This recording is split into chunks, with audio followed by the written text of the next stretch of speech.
Saya dengar-dengar ke saya itu curhat juga kepada salah seorang jenderal itu. Apa sih kok NU diserang terus diobok-obok terus? Nah, sebenarnya yang nyerang itu siapa? Yang diserang oleh jenenge orang yang dianggap menyerang itu kan sebenarnya Habib, gitu loh. Jadi NU kultural karena kecintaannya, karena keterikatannya secara batin kepada Mbah Hasyim, kepada Nahdlatul Ulama, kepada para kiainya, kepada Gus Dur, kepada ini, karena kecintaannya mereka itu menghendaki agar Habib yang dipersepsikan sebagai kankernya Nahdlatul Ulama itu harus diamputasi. Tetapi Gus Yahya itu cara menanggapinya, cara berkomunikasinya keliru menurut saya. Jadi dan ya aneh toh. Jadi toh, kayak publik itu kan menangkapnya kan kayak kita itu membela Mbah Hasyim, kita membela NU, kita membela Gus Dur, kita membela Kiai, malah kita disalahin. Kan ada yang Kiai Alawi apa siapa kemarin di Bali itu, ya kan? Ya. Kita itu sedang menunjukkan rasa cinta kepada Gus Yahya, malah Kiai mah dipecat. Lo kan aneh itu. Saya mendukung dan menghormati Gus Yahya kan karena Gus Dur ya. Saya mau kasih perbandingan sedikit aja. Meskipun Gus Dur tidak bisa dibandingkan, tapi ini perlu lah. Di zaman Gus Dur menjadi ketum PBNU, itu Gus Dur itu banyak dimufarokai oleh pengurusnya, oleh strukturalnya, tapi dilulukan oleh Nahdien Kultural. Sekarang kebalikannya. Gus Yahya ini, dilulukan oleh Dr. Farur Rozi dan kawan-kawannya itu, ya toh? Ya. Tapi dilecehkan oleh Nahdien Kultural. Kan banyak sekali komentar itu. Untuk sementara off dulu dari NU, malu aku. Kan itu banyak sekali. Ya, kayak kalimat-kalimat kayak gitu. Beda dengan Gus Dur. Gus Dur itu dimufarokai banyak kiai, tapi dilulukan Nahdien Kultural. Bedanya itu. Mohon ini Gus Yahya mendengarkan. Malu nggak penjenengan dalam kondisi persepsi seperti ini? Kalau penjenengan itu memang Gus Durian bener, ya Gus Dur itu dicintai oleh Nahdien Kultural dan banyak dioposisi oleh pengurusnya sendiri, oleh struktural PBNU. Dan ini sampean kok sekarang dilulukan struktural PBNU, tapi dimoi oleh Nahdien Kultural itu gimana? Bisa juga berkilah misalnya Nahdien Kultural yang mana itu kan cuma Gus Watwera sama Kiai Tamamunji sama Kiai Imam. Lo disurvei berani kok. Iya. Jadi ini mohon diperhatikan lah. Jadi semangat Nahdlatul Ulama itu kan secara sederhananya, secara simpelnya itu kiai-kiai, ulama-ulama bersatu agar lebih maksimal melindungi, melayani umat, kan begitu. Nah, filosofinya itu begitu, bukan untuk melindungi diri sendiri lah. Sekarang itu malah banyak kiai itu nggak melindungi umat, tapi malah melindungi dirinya sendiri. Yang berikutnya ada perumpamaan begini. Ada satu keluarga kedatangan perampok. Perampok itu masuk, kemudian membunuh si kepala keluarga. Kemudian setelah selesai itu semua, dia mau keluar dari rumah mengambil harta, sambil membawa harta bendanya itu. Tiba-tiba anak laki-laki yang di luar kota dari keluarga itu datang. Melihat itu kejadian seperti itu, maka si anak laki-laki itu tentu saja menangkap perampok itu. Kemudian terjadi perkelahian karena si perampok itu tidak mau menyerah. Dipukuli habis-habisan. Akhirnya perampok itu kalah, terkapar, dan kemudian luka-luka parah. Kemudian sama si anak dari keluarga itu yang berhasil mengalahkan si perampok itu mau dibawa ke kantor polisi. Tiba-tiba ada orang berinisial J. Kemudian dia bilang, kamu jahat ya sama orang ini. Kasihan orang ini kamu pukuli. Tidak boleh kamu bawa ke polisi. Tidak boleh, saya melindungi. Ini orang yang dizalimi. Tidak boleh kamu. Lah gitulah perumpamaannya. Iya. Paham ya? Lah, Habib itu kan bagi keluarga besar NU itu kan seperti perampok masuk rumah, memperkosa istri, memperkosa anak, kemudian kita hajar, kemudian kita mau bawa ke kantor polisi, dilarang gimana? Gak usah bahas-bahas nasab, gak usah. Gimana nih? Ini harus dilindungi. Loh, kok melindungi perampok sih? Yang lemah itu, kalau Gus Dur itu kan melindungi yang lemah. Loh ini nggak lemah ini. jangan rasis. Lu yang rasis siapa? Rasis itu memperkosa itu loh. Ya mereka kan yang rasis. Iya toh? Jangan memecah belah. Lu siapa tuh yang memecah belah itu? Yang membuat kerusakan itu? Kan mereka toh. Kita mau ngambil tindakan dari para bandit bernama Habib yang rasis, yang jahat, yang culas, yang merusak. Kita mau bawa ke ranah pengadilan, kok dilarang? Pokoknya usudon. Pokoknya nggak boleh, jangan memecah belah persatuan. Itu, aduh gimana toh? Pusing saya. Kira-kira kan kayak begitu. Jangan melindungi penjahat. Habib ini kan penjahat. Penjahatnya NO, penyakitnya NO, kankernya NO, kurang apa saya ngasih istilah ya. Penjahatnya NKRI, penjahatnya Pancasila, penjahatnya Bhinneka Tunggal Ika. Jangan dilindungi, penjahat itu harus dihukum. Udah loh. Nah, ingat pesan Gus Dur itu. Gus Dur itu ngeritik kita, ya hikmahnya apa Gus? Ya bangsa kita itu penakut, tidak berani menghukum pihak yang bersalah. Nah ini Habib ini harus dihukum karena bersalah, karena bandit, karena penjahat, karena merusak segala macam Jangan dilindungi atas nama kasihan, atas nama kemanusiaan. Ya kemanusiaan, tapi diadili dulu, dihukum dulu, perkara diampuni nanti. Jangan ujuk-ujuk membela. Lah kamu itu membela yang lemah apa kamu itu sebenarnya mentalmu inferior aja, itu loh, minder aja, takut aja. Sindrom inlander aja, pertanyaan gitu. Dikit provokasi buat. Omon-omon ini penting karena omon-omon ini doa. Revolusi itu dari omon-omon, jangan salah. Yang penting itu level permainan kita itu baru omon-omon, belum provokasi. Nanti selanjutnya provokasi. Ada jadwalnya, jangan khawatir. Nah gitu loh. Semua itu ada jadwalnya. Jadi Gus Dur itu kan maju tak gentar, membela yang benar, membela yang lemah, membela yang dipinggirkan. Tapi jangan lupa, Gus Dur itu, cita-cita Gus Dur yang harus kita lanjutkan adalah menghukum penjahat, menghukum yang bersalah. Nah ini harusnya itu. Jadi jangan berkira lah, ini Habib nggak dipecat dari Syukurau karena sedang dianiaya. Loh gimana sih? Lah Gus Dur aja bilang ini organisasi bajingan kok. Ya harus dihukum. Ya loh. Ini kan bisa kita kiaskan apa yang disampaikan oleh Gus Dur, tangkap reject kan itu. Kalau mau selesai masalah, tangkap reject. Ini kalau dianalogikan, dikiaskan dengan keadaan sekarang, ya tangkap semua Habib. Tangkap dalam tanda petik gitu loh. Jangan malah dilindungi, jangan malah Nah kalau cuma misalnya aspek-aspek spiritualitas Gus Dur, misalnya suka ziarah, suka bermain mantek, suka berteka-teki, macam-macam itu sekarang banyak yang mewarisi. Tapi berani menghukum yang bersalah, ini yang belum dilaksanakan. Celakanya sekarang ini persepsi publik ke PBNU termasuk golongan orang yang tidak berani menghukum yang bersalah. Gitu. Oke. Jadi ingat ini ya, Habibie itu kan setahu saya bukan Nahdien ya, bukan Nahdien. Tapi dia ketika pertanggungjawaban dia sebagai presiden ditolak oleh MPR. Meskipun dia menjadi presiden ya luar biasa baiknya. Ditolak MPR. Dan penolakan MPR atas pertanggungjawaban Habibie sebagai presiden itu tidak menjadi tidak menjadi pemutus kalau si Habibie itu masih mau nyalon tetap nggak masalah gitu. Tapi Habibie kan memilih untuk tidak nyalon. Ya saya melihat dia jadi ingat Habibie itu bukan Nahdien kultural, tapi kok malah mengamalkan prinsip-prinsipnya orang Nahdien. Yang takut dengan apa yang diperingatkan oleh Rasulullah itu seburuk-buruk pemimpin itu yang dibenci oleh umatnya gitu. Yang dipertanyakan oleh umatnya, yang dibilang batal oleh umatnya. Artinya mungkin kalau Habibie itu Nahdien kemudian dia sekarang posisinya dipertanyakan seperti Kiai Miftah atau Gus Ketum, saya yakin kalau Habibie mundur. Kalau Habibie, tapi karena ini ketumnya bukan Habibie dan Rais Ngamnya juga bukan Habibie, ya jadi tidak mundur kan. Iya.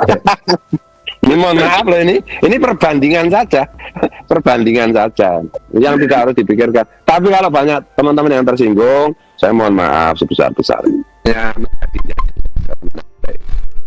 Ini kalau boleh memberikan masukan kepada elit-elit struktural PBNU, termasuk ya nyuwun ngapunten ya, termasuk Genita, termasuk Ketum. Mohon untuk lebih jeli membaca tanda-tanda zaman. Mohon untuk lebih jeli memahami bahasa Gen Z milenial. Kenapa saya bilang begitu? Saya itu, teman-teman saya itu kan musisi-musisi bocil-bocil banyak sekali di bawah 20 tahun. Jadi saya ngerti lah aspirasi mereka. Supaya bisa berkomunikasi dengan benar, supaya bisa menangkap semangat zaman dengan tepat. Dan dengarkanlah orang-orang yang ikhlas. Kalau dalam masa Gus Dur itu kan Gus Dur punya kiai-kiai host kan, gitu loh. Jadi jangan terlalu ini ya, jangan terlalu overconfident lah. Seberapapun hebatnya orang, seberapapun pintarnya orang hari ini, perubahannya itu begitu cepat dan pasti semua itu terkena disrupsi. Itu saya kira kata kuncinya ya itu tadi, menyerap semangat zaman, memahami bahasa kekinian, bahasa Gen Z milenial dalam tanda petik. Kemudian untuk mencapai itu semua, dengarkanlah orang-orang yang ikhlas, orang-orang yang tidak punya interest apapun kecuali kecintaan kepada Nahdlatul Ulama, kepada Mbah Hasim dan muassis NU lainnya, dan juga khususnya kecintaan kepada Gus Dur. Dengarkan yang apa itu, orang-orang yang ikhlas itu. Karena kata kuncinya Gus Dur itu beraninya luar biasa. Meskipun kemarin itu saya lihat juga ada podcast apa vlog itu yang memuji-muji Gus Ketum ya. Gus Ketum itu dipuji wanine ora umum gitu.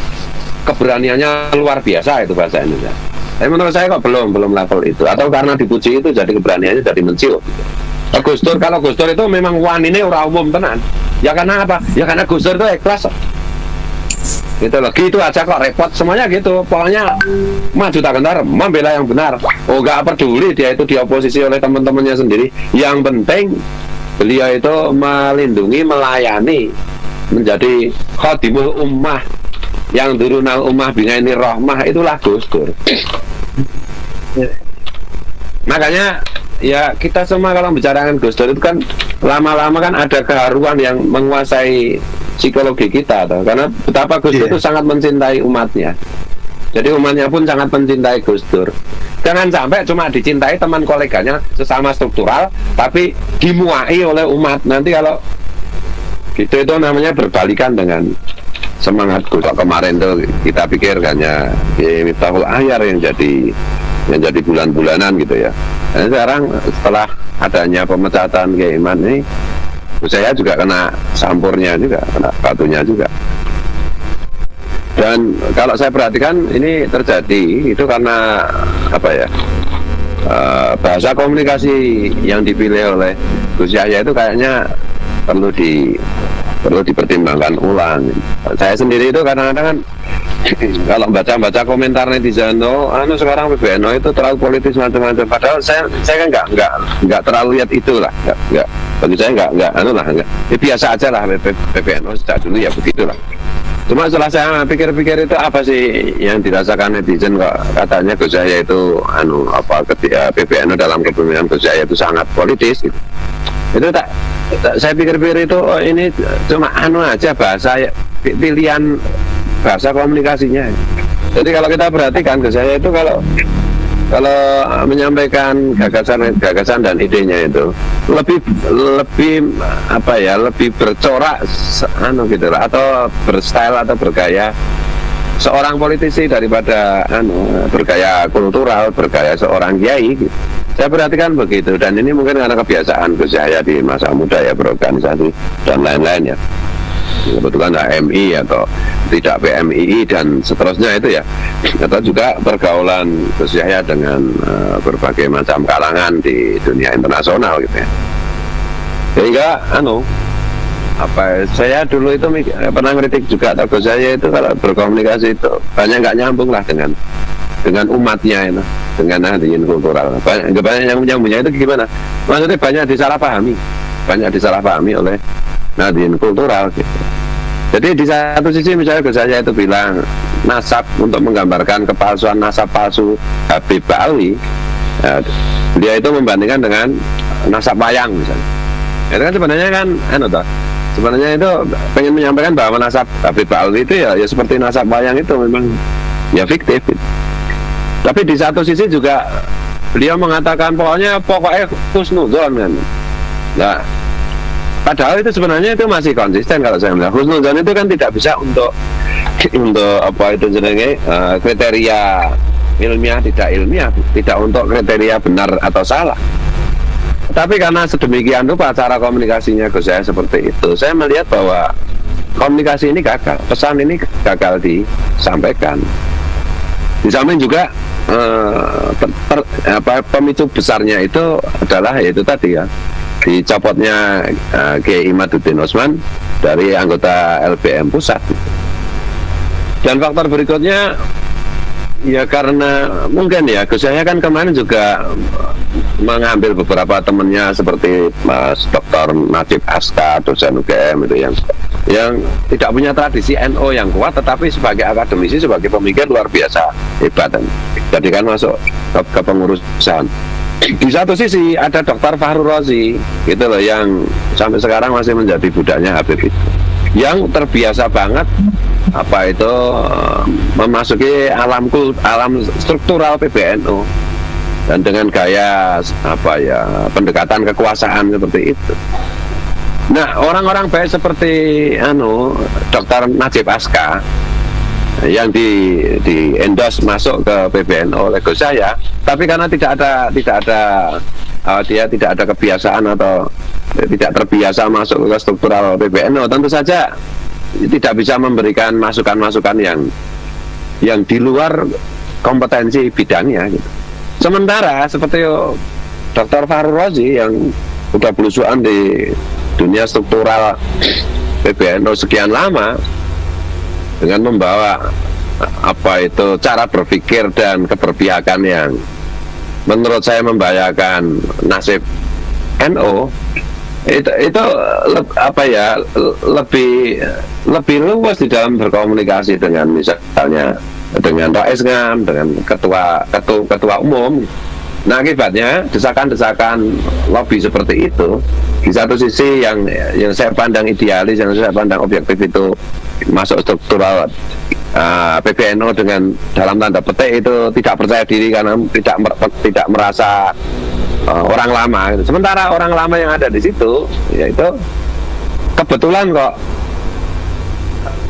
cara berpikirnya kok membahayakan NU. Nah, dalam desakan seperti itu tentu saja di samping apa itu lobby-lobby kepentingan yang lain, nah Gus Yahya itu saya lihat sudah komunikasinya nggak nyambung, ya langkahnya pun pasti blunder gitu.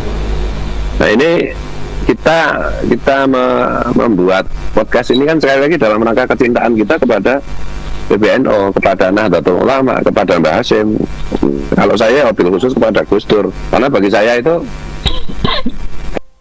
selama ini itu banyak kelompok di luar Nahdlatul Ulama menyerang Nahdlatul Ulama mengenai isu khurafat dan lain-lain yang seperti yang dilakukan oleh kelompok Salafi Wahabi itu sebenarnya kan yang diserang itu kan para Habib, karena yang melakukan khurafat di yang kemarin disebut NU itu termasuk para Habib itu kan para Habib itu.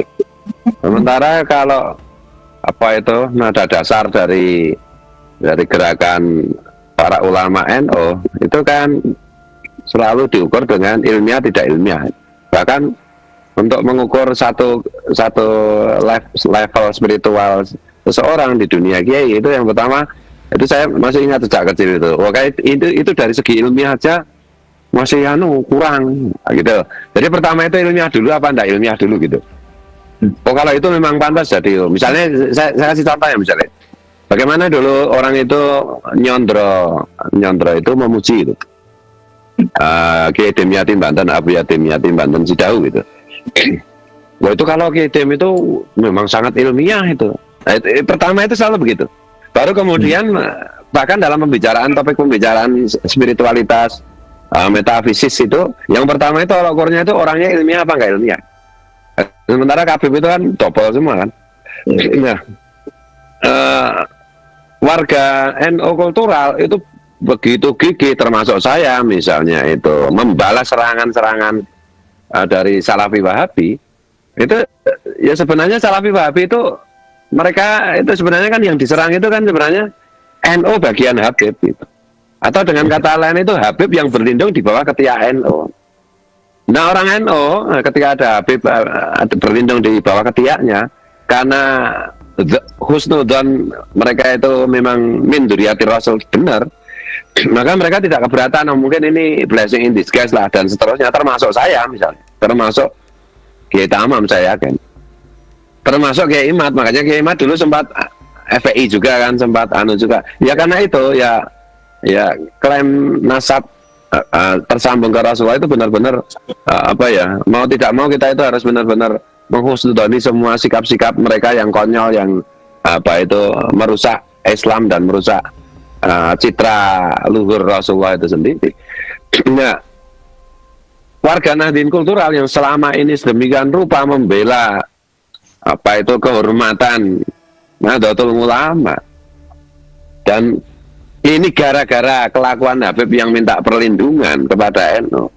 Nah sekarang ketika Habib itu ketahuan bohongnya, ketahuan nasab palsunya, kemudian yang membongkar itu adalah Kiai Imad dan teman-teman tentu saja itu.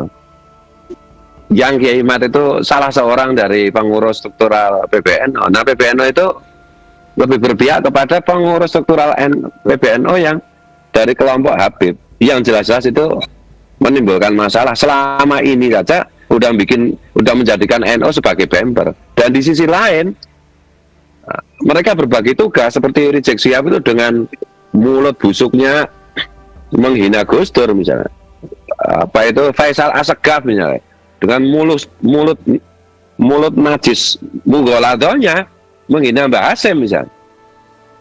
Ini tiba-tiba ada kebijakan PBNU yang itu tadi yang berujung pada pemecatan Kiai Imad.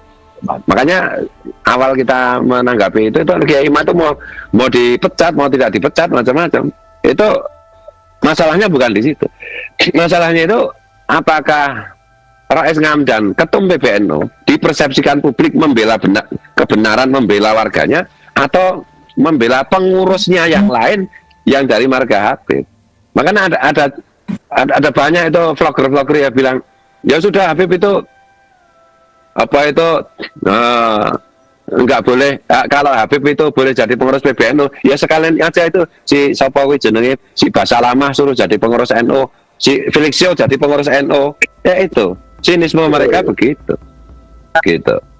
Nah menurut saya ini keadaannya itu udah rawan. Jadi ya apa ya, posisinya itu saya khawatir Nahdien Kultural itu sudah, kalau dalam dunia wayang itu udah triwikromo gitu. Kalau triwikromo itu kan kalau terjadi dalam tanda petik amok spiritual dari kalangan Nahdien Kultural, ya kan nanti ada penumpang gelap yang akan masuk.